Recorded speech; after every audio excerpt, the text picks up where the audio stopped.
The brown liquid was not, as it turned out, a beverage.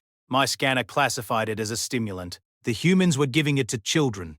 I stood perfectly still in the designated kitchen area, maintaining the rigid diplomatic posture required of a rank 10 inspector. My vessel was currently a smoking crater in the adjacent agricultural zone.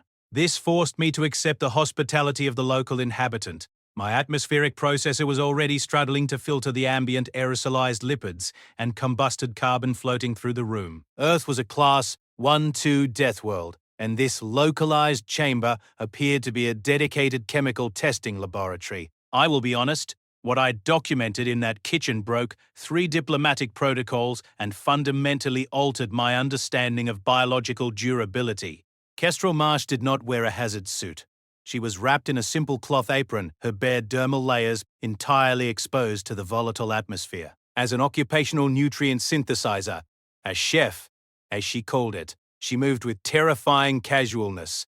She had just finished chopping bulbs of allicin-rich flora with an unsheathed metallic blade, wiping the caustic chemical residue onto her cloth garment without a second thought. My dorsal ridge plates vibrated. That was the Drelkani biological response to lethal proximity. She noticed my rigid stance and offered a sympathetic closed-mouth primate gesture. "Rough morning, Ashkani," she asked, butchering the tonal inflection of my name. "Don't worry, I'm making the good stuff." The good stuff required a specialized extraction apparatus. Kestrel retrieved a cylindrical glass containment vessel equipped with a manual pressure plunger. This was clearly a rudimentary high-risk filtration engine designed for isolating caustic compounds. She scooped a mound of crushed, dark organic matter into the base. Then, she retrieved a secondary vessel radiating thermal energy, so intense my optical sensors registered the heat wave distorting the air. Boiling hydrogen dioxide, she poured the scalding solvent directly over the crushed matter. The resulting chemical reaction instantly dyed the water a deep, impenetrable black. A thick, acrid vapor rose from the cylinder.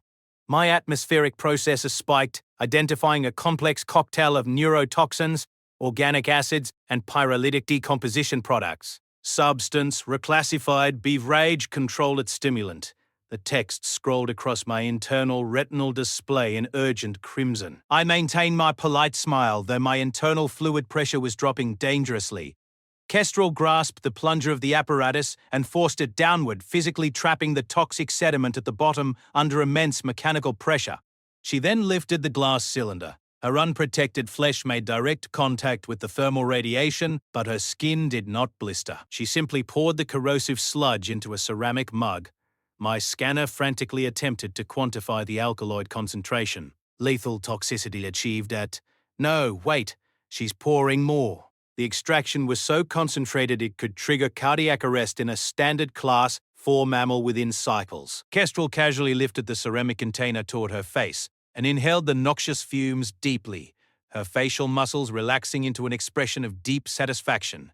Kestrel brought the ceramic mug toward her unprotected facial orifice. She tipped the vessel. The corrosive, near-boiling neurotoxin flowed past her dental ridges.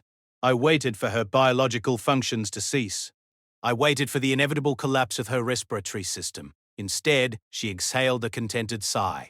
My ridge plates vibrated a warning. The atmospheric processor flashed, "Conditions outside parameters. Good luck."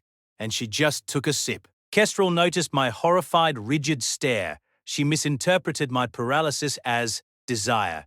"Oh, my bad, Ashkani," she said, retrieving a second ceramic container. "Did you want a cup? It's a dark roast." She poured a second measure of the lethal stimulant. She extended her bare hand, offering the radiating vessel of liquid death directly to my manipulators. My internal systems immediately generated and filed an automatic Class 4 biohazard incident report. My diplomatic training dictated I accept the gesture. My survival instinct screamed for immediate evacuation. I accepted the mug. The heat bled through my reinforced dermal gloves. The scent alone was causing mild neuroreceptor misfires. "What exactly is the biological function of this extraction?" I asked, keeping my vocal modulators perfectly flat. Kestrel leaned against the cooling unit, cradling her own mug. "It wakes us up. It's caffeine, basically just a stimulant to get the brain moving before work." My scanner processed the term. "Caffeine, psychoactive alkaloid. Lethal to most Corbin-Barzid insectoids." I stared at the dark surface. And how frequently do your people consume this psychoactive compound to get the brain moving? Kestrel laughed, a rhythmic expulsion of air, every morning. Globally, probably a couple billion cups a day, 2 billion daily. The entire species deliberately ingested a neurotoxin to artificially accelerate their central nervous systems before engaging in manual labor, which meant this was not an isolated incident of dietary madness, but a documented-wide systemic dependency required simply to begin their planetary rotation cycle. I looked at the dark liquid. To refuse would be a profound insult to her hospitality, potentially jeopardizing my entire evaluation. I lifted the rim to my oral intake valve. I braced for systemic failure and let a microscopic volume touch my receptors. The bitterness was aggressive. It struck my neural pathways like a localized kinetic impact. I paused. The burning faded into an unexpected, hyper-focused clarity. The ambient noise of the room sharpened. I took another, slightly larger sip. I paused longer. The trembling in my ridge plate ceased, replaced by a terrifying, unnatural energy. I lowered the ceramic mug. I require the recipe, I stated, maintaining my rigid posture. For scientific purposes. Kestrel smiled warmly. Told you. I stepped out of the habitation unit later that cycle, my internal processor humming with terrifying efficiency.